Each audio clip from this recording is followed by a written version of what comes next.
Hi, all. This is John, and I'm broadcasting, I guess, streamcasting from the two malls garage centers. My wife actually, there we go. It's the wife she shed, and she was kind enough to let me put the 1948 CLETRAC HG-68 in her part of the garage here. So we're working on that. That's what we'll be doing for the next couple of videos. So, as I said, we're two malls. That's what you go by at YouTube. So look for us. This is the first one, so don't look for much yet. Anyway, I hope you enjoy the video.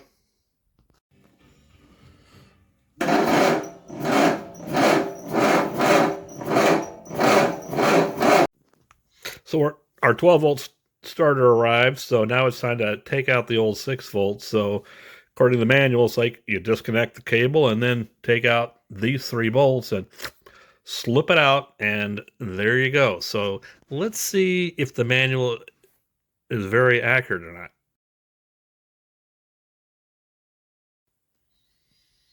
So it's easy enough to take the wire off, disconnect it. I should say, I should have said before, but this is supposedly I don't know if it's an original or not. It's obviously a 6 volt Delco Remy. This is what came in the unit that I got when I bought it. So 3 bolts come out pretty easily. 9/16, so they're pretty easy to get out. So once we get it, you can see it's starting to come loose now, away from the bell housing. So this, I should mention that this was 1/2 inch. So anyway, so I need to use my other hand so to pull this out, and then we'll see what it looks like. So here we go. I got the bolts out. So let's see how she comes out here.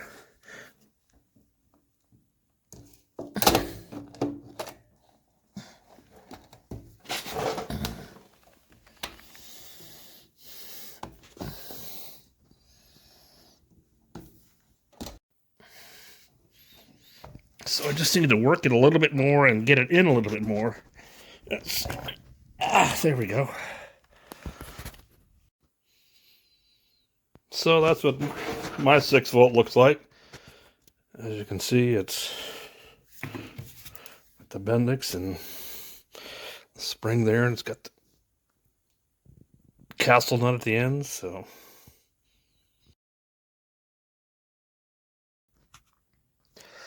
I got, within a couple days, I went ordering. I got my 12 volt starter that has the 6 volt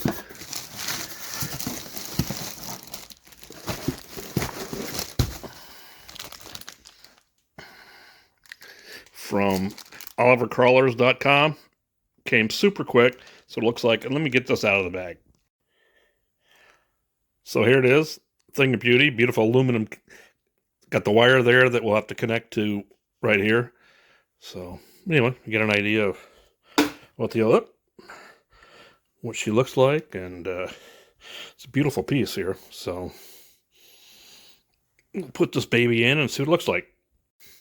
Well, here's our opening, and according to the instructions on the website, it goes mounts like this, and see the post is down low, and it only uses the top and the bottom bolts. So we'll have to fasten this bad boy on and see what it looks like, how it goes on. So my guess is this is more for a universal fit. So as you can see, these slots are pretty big for these bolts. I mean, there's a lot of wiggle room there.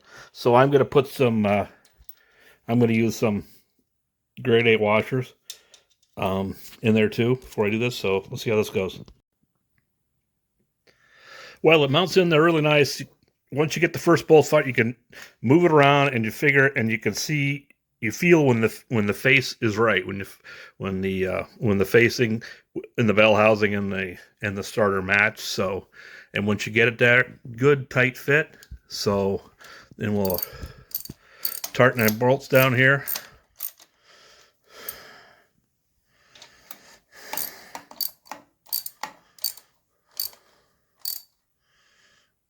There we go. So, okay, just a second.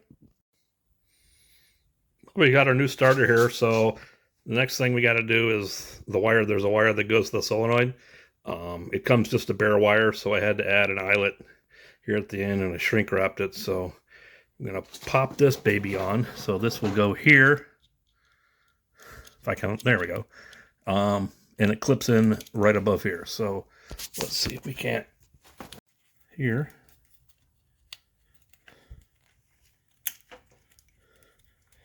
Push it in, make sure it doesn't pull back out again, and then boom.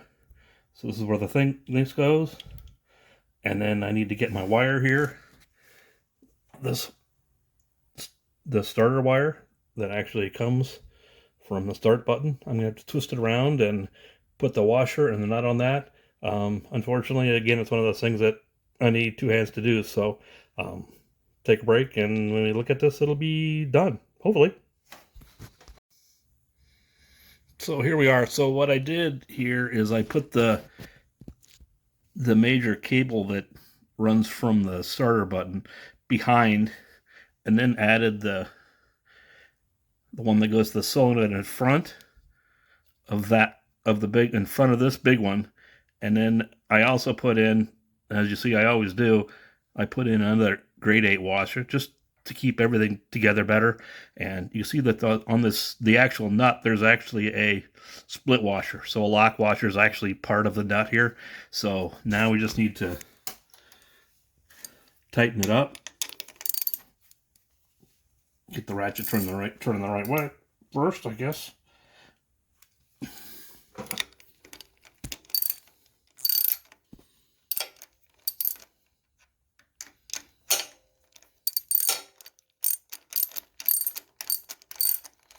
Cinch it all up in there good and tight. See, it's starting to cinch down now.